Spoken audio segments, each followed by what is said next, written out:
Hello, welcome to TisTalk. TisTalk is a community podcast from Tisbury, Wiltshire and surrounding villages. Welcome to TisTalk. It's the week beginning the 18th of May. I'm Mary Myers. I'm Peter Shallcross. Thanks for co-hosting this week again, Peter. Pleasure. So we normally have a bit where co-hosts say something about local news they've noticed and some international news that's crossed their radars. What have you got for us this week? Yeah, so for me it's been the fire station closures, or the proposed closures. Oh, yeah. I've been involved as a county chair of the NFU, and we've been involved in publicising the proposed closure of Wilton and three other stations in Wiltshire and three in Dorset, which which could potentially have a big effect on response times for wildfires, stubble fires, which affect farmers in a big way when they happen. Yeah, of course. BBC Wiltshire were very supportive, and I did a short interview on their breakfast slot a couple of days ago. What about Tisbury one? Tisbury hasn't been mentioned. I think it's widely spaced from the next one, and we've got really bad, so we will slow retain. roads. We will retain our fire station here in Tisbury. It's Wilton and Cranbourne, which are two local ones to us. Right. Mooted for closure. And on something international? Well, Antarctica's been on the spotlight because Ines Lopez Doriga presented a talk on her travel to. Yep, that was last night. Yeah. We were both there, obviously. Yeah, I think all your family turned out in force. Well, thank you for any listeners who turned up. It was a great support, and it was well supported. Ines really appreciated that, yes. I should just say that, of course, Ines is your partner, and we're recording this on Friday the 15th, so it's the day after her talk. Yeah. But she did a professional job, and it was on a subject not many of us knew too much about, so it was very interesting to hear all about all the wildlife, icebergs. She covered a lot of aspects of Antarctica. Yeah, beautiful photos. What she didn't say was how long the days and nights are, which has a big bearing on an experience down there, because it's nearly 24-hour sunlight at that time. Right. What about the climate change effects that she observed? I think the poles are being affected more than the mid-latitudes, and so there's tremendous ice loss. And also there's invasive species which are having an effect because it's such a fragile environment. Yeah. And actually in the news when she was down there was the Chinese krill fishing boats which were hoovering up thousands of tons of krill, which are the whole base of the food chain of the whales you see there, all the penguins, the dolphins and everything else. Seals. So yes, that was awful. There's such protection actually on the landmass of Antarctica, but it seems that the seas around it haven't got that protection. Yeah. Anyway, it was a very interesting talk, wasn't it? Yeah, well done to Ines. So, coming up this week, a very personal story from Shelley Crouch about assisted dying and the loss of her mother Maureen. She was aware. She would open her eyes and she'd ask me how much longer. So how dare they decide, for her and for us? We're her beloved family, and all she wanted was dignity. And all I can tell you that was not dignity. It was not dignified at all. After that, we hear about efforts to improve the health of our local rivers and reduce pollution on the Nadder from Lindsey from the Wessex Rivers Trust. One dog spot-on treatment is enough to kill 25 million bees. I mean, if you just think about that for a moment, that's absolutely astounding. Following that, you and I, Peter, chat about butterflies, and I went down to one of your fields to have a look at the caterpillars, the Marsh Fritillary caterpillars, and we talk about those and how they've hatched out. So we have found some. There's a group of maybe 5, sunbathing on a scabious leaf. Okay. You can see the chewed leaves around them. We'll have the What's-ons with Christabel Watts, and we'll finish with the beautiful sound of the Dawn Chorus and a little bit of news from you, Peter, about swifts. First this week, a thoughtful and emotional interview with Shelley Crouch, well known locally through Coffee Angels Cafe. Shelley has been speaking publicly, including to the Salisbury Journal and on radio and television, following the recent death of her mother, Maureen. She describes the difficult experience her family went through and why it has led her to campaign for changes to the law around assisted dying. Here's Mary talking to Shelley. I'm with Shelley Crouch. Thank you so much for coming on TisTalk. It's lovely to have you on again. Lovely to see you again, Mary. Now, this is a very special interview because you sadly lost your mum, Maureen, only 12 days ago. Yeah. And you have been to the press before and after she died, actually, all about assisted dying. Yeah. Can you just tell us a little bit about that? What made you want to go so public with your anger, really? Yeah, definitely. I'd actually was watching telly with Mum about another poor gentleman that was quite young. He was in his 40s, I think. Very terminal. He only had a few weeks to live, but he was very for assisted dying because he had a young family and he didn't want to put them through any more anguish and he didn't want to put himself through any more. Yeah. And obviously he can't make that decision. So it showed his family afterwards talking about the trauma they'd gone through with his end of life. Which I spoke to Mum then quite a lot about this because we were very open about this. And Mum's attitude was how nice it would be to just sit in her garden with us as a family and say our goodbyes and slip off nicely. We knew there was no turning back with Mum's diagnosis. We knew it was weeks. We'd been told when we left hospital it would probably be weeks. So we were trying to make this as painless as we possibly could. So it made me very cross that politicians and lords and peers, MPs, make these decisions not realising the impact it has on the normal people and the families that are looking after their loved ones because the system's broke. There's this belief that there's palliative care and there's this hospice at home and, there's all these hospices with all these beds and it's all going to be lovely and we'll all sit around the bed and hold hands and how lovely to say goodbye.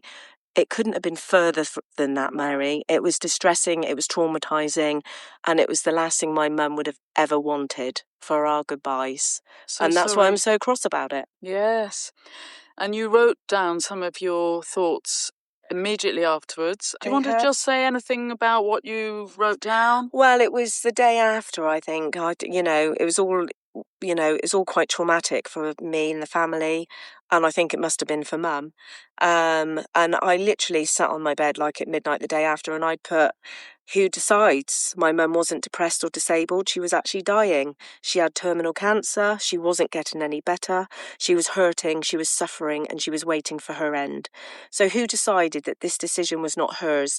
Who decided when you watched the Grand National, because it was the Grand National Day, by the way, that a horse could be put down with a broken leg, or my cat or dog could be put out of its misery to be humane, when it was poorly? My mum would have had a better end of life, I'd said, which is what caught the news, on death row, because it would have been she would have been looked after. It would have been, and I just think that's incredibly sad and ridiculous in 2026.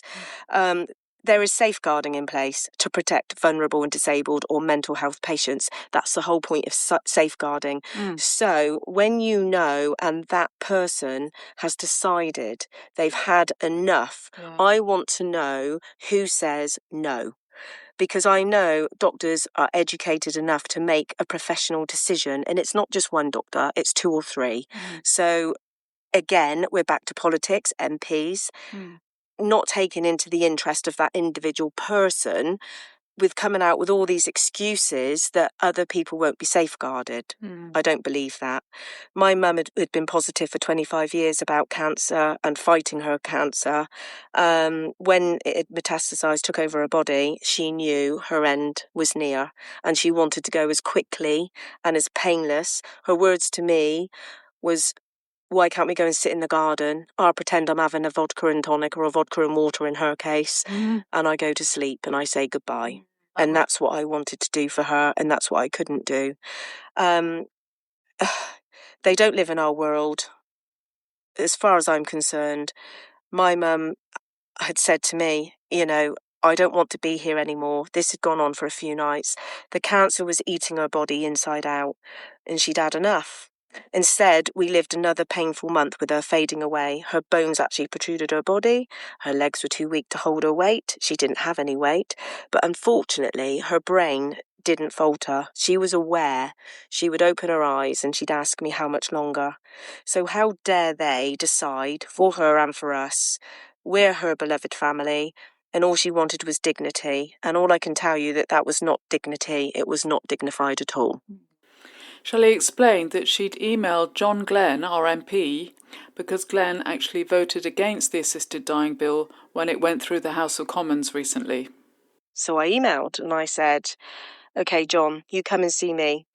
Let me tell you how it was. I have photographs. Are you brave enough? You don't even live in our world. You watch whilst my mum was writhing in agony as the cancer ate away at her body from the inside out. She had had enough and she'd begged to go. And have you had a response from John Glenn, the MP? Not yet. I've not heard nothing yet. No. Now, but on a more positive note, Shelley, Yeah. I know you had great support from Adam Smith, our doctor, and the surgery in general. Absolutely. I live in Tisbury and I'm very proud to live in Tisbury. And that's what's keeping me here, as well as our wonderful surgery. Adam followed Mum throughout the whole last 5 years of Mum's life with the latest cancer that she had. He has been absolutely amazing, as of all of the girls and everybody down at the surgery. They couldn't have helped us any more than they did. And he with visited a lot? Every day. Right to the end? Every day to the very end. Unfortunately, he couldn't make it on the Friday, which is a bit sad, and she died on the Saturday. But every day without fail, and nothing was ever too much trouble. I could email the surgery with any of my concerns. I could ring and I'd get a response. And they also would be able to follow up and get the district nurses to us. Because there's this ridiculous procedure at the moment with a company called HCRG that you ring a number and you don't either get a message or you wait 12 or 14 hours to get a response, which is too long. So the surgery would go out of their way to help me with that. And on that note, the district nurses were absolutely incredible. They were actually ringing us because they knew there was a problem with the system, and we were left at one time for 18 hours for a callback. So they started to take it upon themselves to ring me, and 2 of them had given me their own mobile numbers. And thankfully for us, the light at the end of the horrible journey was one in particular. I call her my angel. She came the morning Mum died. And she was fantastic. So out of all of that, the only brightness out of the whole thing was, yes, Tisbury surgery and the wonderful district nurses, and especially the 2 that looked after Mum right at the end. So very grateful for that. So where do we go then? So if we get cancer, where do we go to die? Well, I'm not staying in this country if they don't sort that bill out. I've promised my children I will be living in Belgium or one of the other countries I'm allowed into if I'm allowed. I shall be investigating that because I think we are it's just too unfair here and too sad. Thank you so much, Shelley. A very moving interview there with Shelley Crouch. Yeah, it was.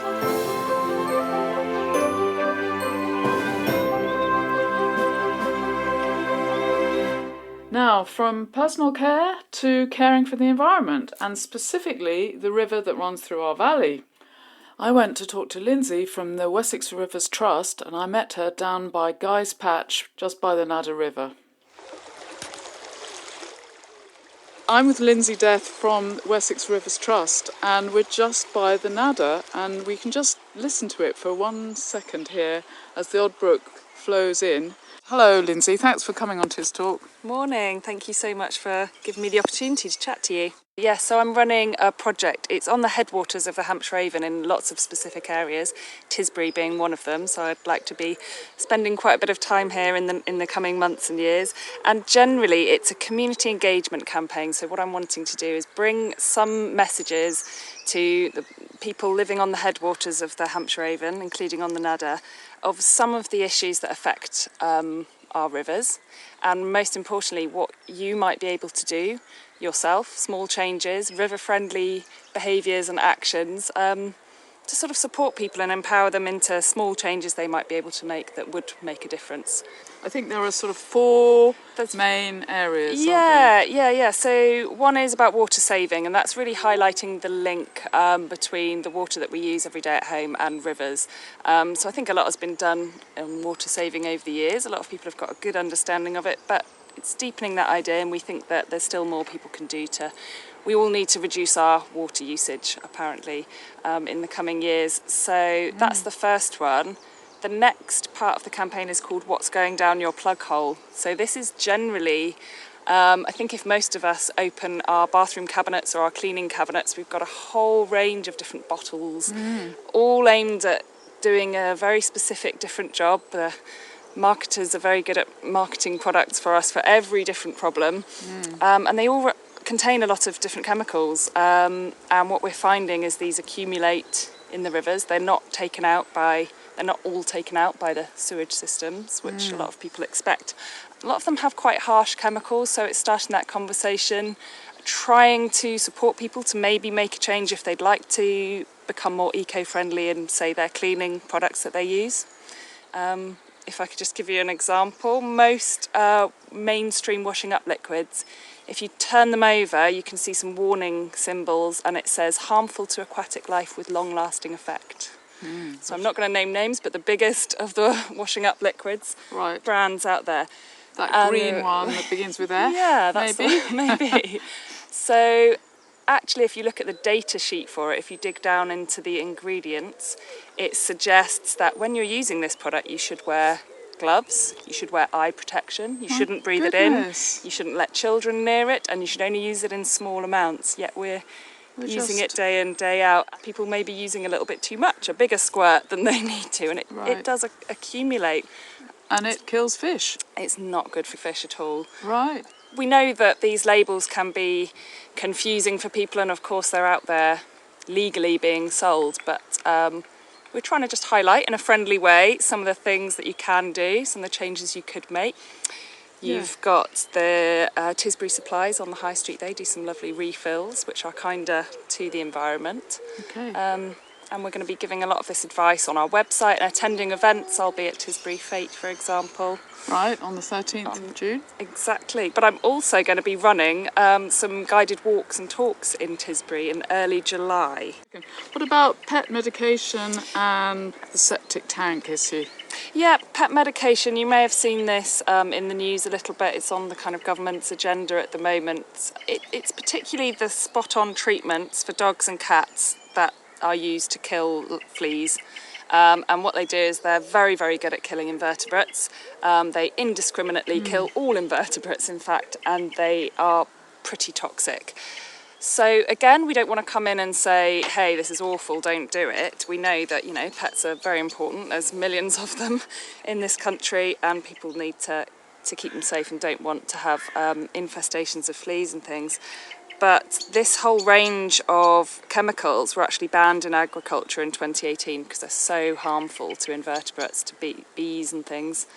One dog spot-on treatment is enough to kill 25 million bees. I mean, if you just think about that for a moment, that's absolutely astounding. So what happens is it's not just, obviously dogs go swimming in the river and that directly comes off and has an impact on the river invertebrate life. But apparently it's just as much of a problem when those dogs and cats are being treated at home. The bedding, the environment, they stay in the environment for a very long time and they leach out very slowly just out into down your drains and into the rivers. Right, when you maybe wash your dog or when cat. you wash the bedding or wash your hands after putting it on. The government are looking at it and consulting with vets, but we just sort of want to be part of that conversation and encourage people to perhaps use a risk-based approach instead of blanket treating their pets. Do they need to do it? There's like a high season in the summer between July and October. Are there less harsh chemicals that you can use to get rid of fleas? Yeah, so we'd ask people to consider more natural flea collars and things like that, and grooming as well as being a good way to combat fleas. Right. So we'd say talk to your vet if you're concerned about this and you actually want to try and not use these chemicals. Talk to your vet about other options. Right. And the Septic Smart initiative? Yes, so this is we've partnered up with Wiltshire Council, who have been doing some upgrades to tanks that are failing. At this stage, we can help people if they would like to make an application if you're on a septic tank and it needs to be upgraded. There may be upgrades available. Otherwise, in time, again, it would be providing some guidance and support for people that do have a septic tank on the types of products that are safe to use. Right. And how they can upkeep their tanks. So that will be coming up on our webpage in time. You can find our website by searching Wessex Rivers Trust. My own project is called Our Healthy Headwaters, and it's got its own sub-page.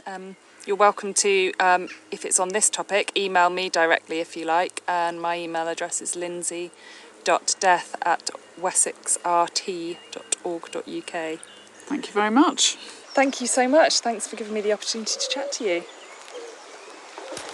And we'll be following up and coming back to Lindsey at a later date about those July walks along the River Nadder and more on what she was saying about washing up liquid. So that'll be on TisTalk in early July.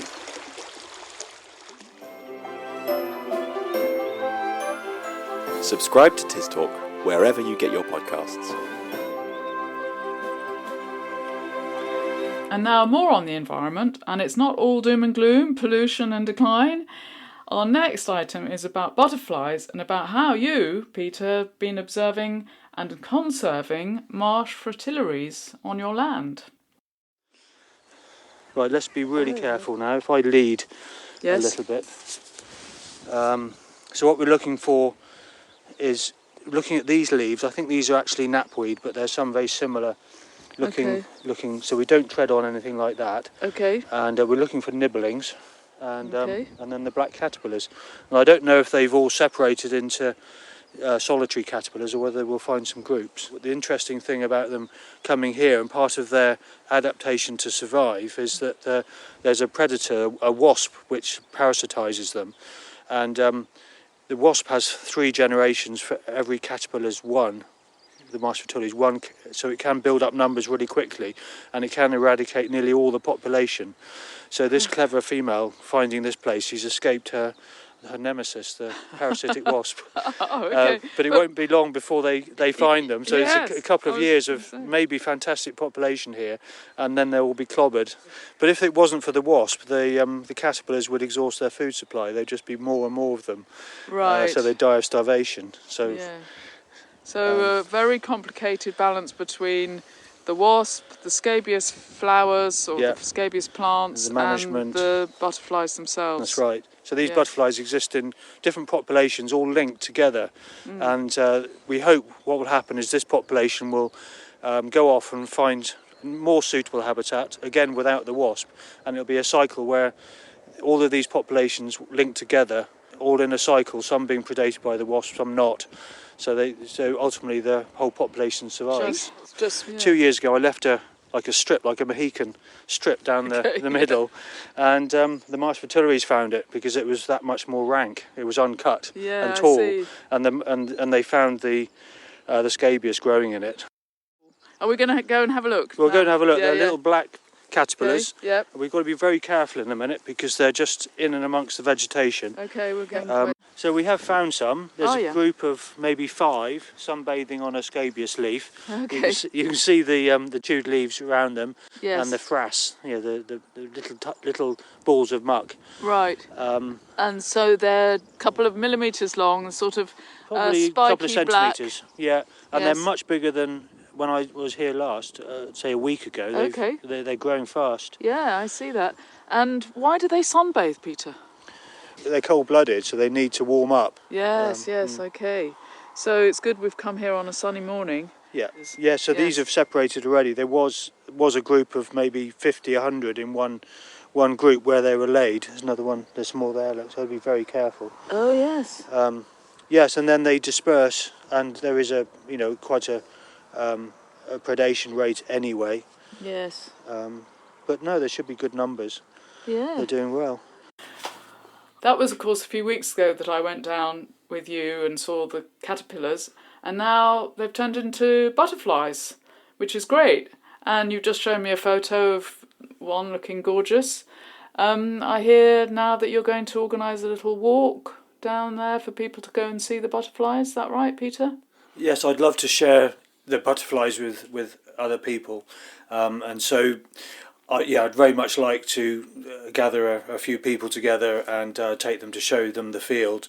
There is a footpath running along the one end of it, but to see them better, you need to go into the field and see them. Great. So you're going to put those details on the Natural History Society website? Yes, it'll be more or less immediately, so you'll have to look as soon as you hear this broadcast to have a look, because it'll be this week that it'll happen whilst the butterflies are flying. Okay, all right. Good. I do recommend that. Do go along if you can. This is TisTalk from Tisbury, Wiltshire.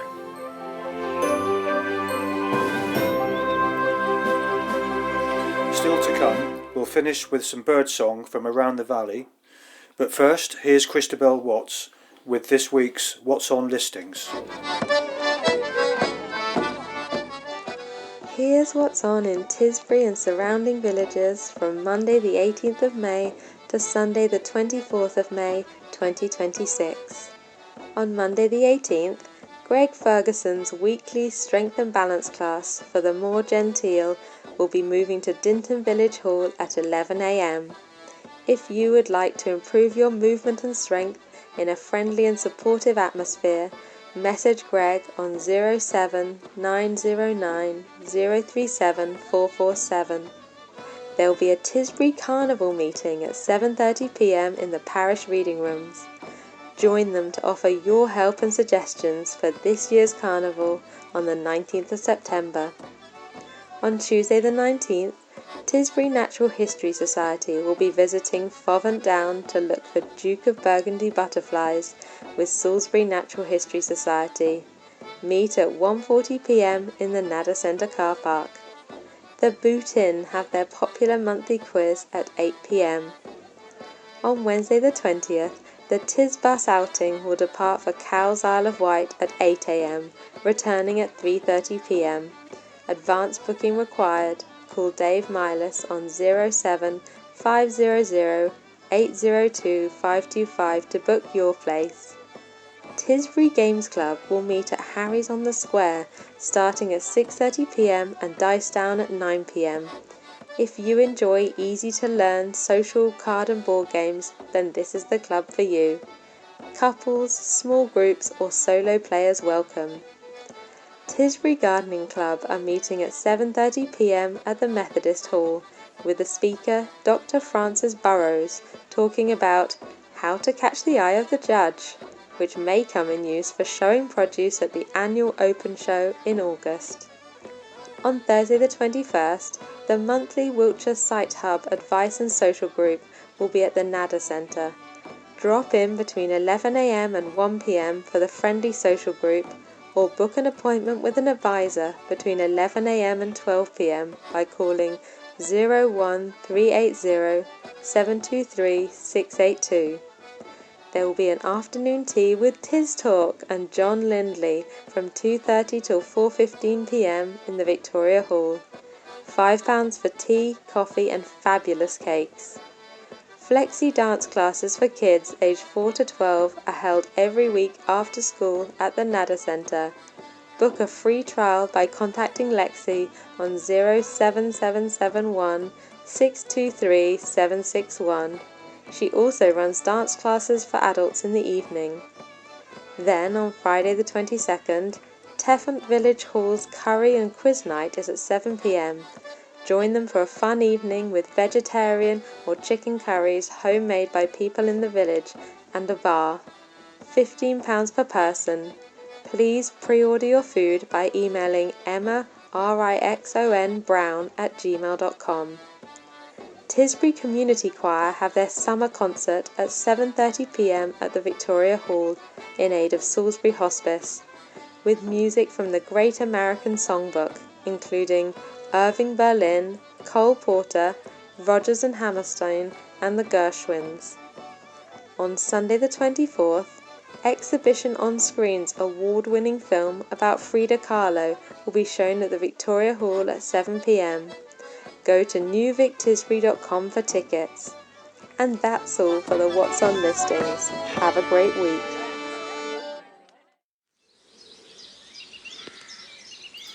We're ending with the Dawn Chorus from Warder, recorded a few days ago by me. But Peter, can you just tell us about swifts before we go, please? Swifts are back. I think all of the migrant birds for the summer are back, and there seem to be good numbers coming back. And we've just had another drive to get more boxes, more breeding sites in Tisbury, and we've put up another 20. And next week, we'll put up another 6. Right. Actually, what we should ask is for recordings of anyone who hears them. It would be really great to receive them on TisTalk, because you want people to look out for them, but it's really the sound that alerts people to their presence, isn't it? Yes, I mean, there's two ways. So we'd love people to report any sightings, because particularly at dusk, that's the time that they come closer and they enter the boxes. So if they're close to the buildings to where you are, it's very likely you might even see them going into a breeding site. It's not just boxes, it's buildings as well. Right. And the screaming swifts come later. But if you do hear swifts screaming, then please record it and send it in. That'd be brilliant. Great. That's all for this week's TisTalk. Thanks for listening. And if you have a story, event or idea for a future programme, please do get in touch. Just email tistalkradio@gmail.com.